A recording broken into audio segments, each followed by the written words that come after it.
For years, the biggest technology companies in the world traded at a massive premium. Investors were willing to pay almost any price because the growth story seemed unstoppable.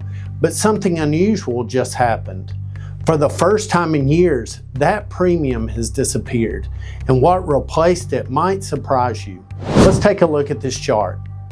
What it shows is the average forward price to earnings ratio of the Magnificent Seven stocks, excluding Tesla, compared to the forward PE ratio of the consumer staples sector.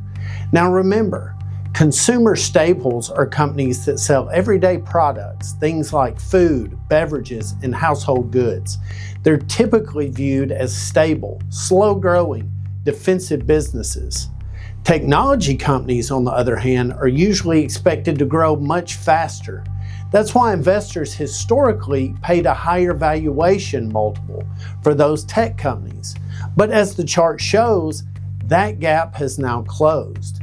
In fact, the Magnificent Seven, excluding Tesla, are now trading at a slightly lower forward PE ratio than consumer staples. That's a major shift in market dynamics. Markets are extremely sensitive to expectations. When investors believe earnings will grow quickly, valuations expand. But when investors begin to question that future growth, even great companies can see their valuation premiums compress. That's what we're seeing here. It's not necessarily a statement about the quality of these businesses. It's a reflection of how investor expectations are changing. And when expectations change, leadership in the market often rotates.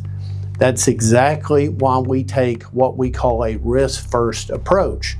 Rather than relying on a small group of companies or a single theme to drive portfolio performance, we focus first on managing risk and maintaining diversification.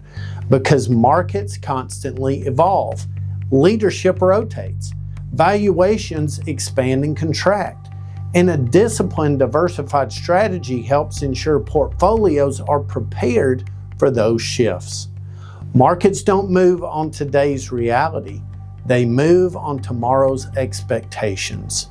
Here are two things investors should keep in mind. First, valuation premiums can change quickly when expectations about growth shifts.